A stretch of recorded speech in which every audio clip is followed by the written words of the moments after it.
Sharq Turkistonda namoratlikdan qutuldirish shiori ostida davom qilayotgan Uyg'urlarni necha asrdan buyon yashab kelgan uy makonlaridan ko'chirib, yangidan silingan bino uylarga to'plab o'rnalashtirish harakati navbatda texmi kengayotganligi ma'lum. Atalmış Şinjan gazetining 5-maydagi xabarda aytilishicha, yaqinda Qo'g'liq noyisining Aqtash, Ko'kyar qatorliq yezlaridagi Uyg'ur dehqonlardan 14 mingdan ortiq kishi ko'chirilgan. Xabarda Qorqurum tog'larining ichkiridagi namrat dehqonlar ozod va yo'riq uylarga ko'chib kirdi. Buning bilan ularning hammasi bir yerga to'plab o'rnashtirildi deyildi. Amerikadagi mustaqil ko'zatchi Ilshat Hasan bu to'g'risida to'xtalib, buningda dehqonlarni terg'ilov yerlardan mahrum qilish hamda Xitoy yenik sanoatiga arzon baholiq emgak kuchi tayyorlash muhim vazifa qilingan. Shundaqla dehqonlar ko'chib ketgandan keyin bu yerlarga Xitoy oqqo'llari o'rnashidi dedi.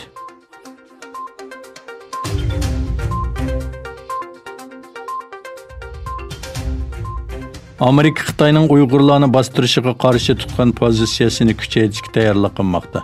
Kengash palatasi Cumhuriyetçiler Partiyasining ko'p sonliqlar rahbari Mitch McConnell Trump hukumatiga bu vaqtda chaqiriq qiladigan bir qonun loyihasining qatorida Kengash palatasida ma'qullanishini umid qiladiganligini aytdi.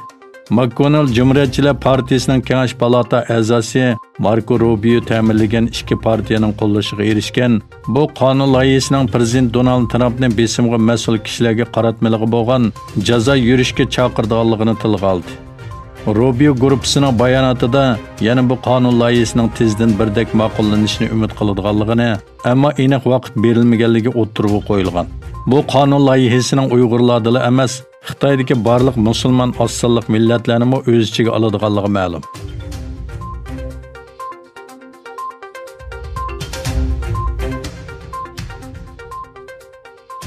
Uyg'urlarning qadimiy poytaxti Qashqarda bir necha kun yoqqan yomg'ir va mo'ldirdan keyin kelkun ofatiga uchirdi.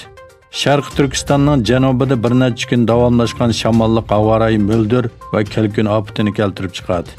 Ommaviy taratqularda e'lon qilingan videolarda qattiq yomg'ir va mo'ldirdan keyin Qashqar shahrining ko'chalarini suv besib ketganligi, ba'zi joylarda shiddatli kelkun kelganligi oshkorlandi.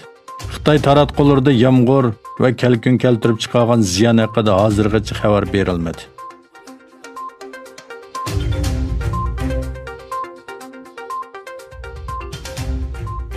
Amerika Tashqi ishlar ministri Mike Pompeo bugun Amerika va G'arbning dunyo sahnasidagi eng xatarli dushmanning Xitoy ekanligini aytdi. Pompeo bir radio programmasiga qatnashish orqali savollarga javob berganda Xitoyning virusga munosabatli uchurlarni vaqtida o'rtoqlashmaganligini, hozirgacha oshkorlamaganligini tanqid qildi. Pompeo ular 12-oydan ilgari yoki uningdan burun yuqumlanuvchi borligini biladi. Masala borligini o'ttirg'i qo'ygan doktorlar bor edi, bu kishilarni jimiqtirdi. Muxbirlarni qo'g'lab chiqardi. Mustabid hukumatlarga xos hamma ishni qildi.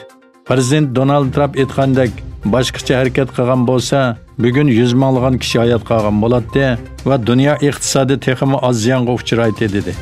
Pompeo so'zida yana mutassib radiolog Stu Gruberning biz Rossiya to'g'risida ko'p paranglashdik, ammo menimcha Xitoyni Amerika va barliq g'arb davlatlari uchun dunyo sahnasidagi eng xatarli dushman deyishga bo'ladi. Bu qarashga qo'shilamsiz degan savolga qo'shilaman deb javob berdi.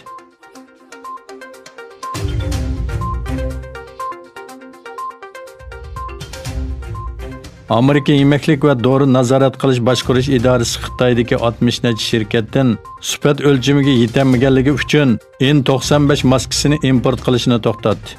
Wall ko'chasi gazetining xabariga qaraganda, Amerikaning Xitoydagi shirkatlardan setib olgan N95 maskasi suzgich va sifat o'lchamiga to'shmagan. Natijada Amerika Yemeklik va Dori nazorat qilib boshqarish idorasi Xitoydagi 60 necha shirkatga N95 maska eksport tasdiqnomasini qaytarib olgan. Maskalarning sifatining tuvanligini bayon qilgan federatsiya amaldori Xitoydan maska setib oladigan shirkat sonini 14 ga qisqartdi.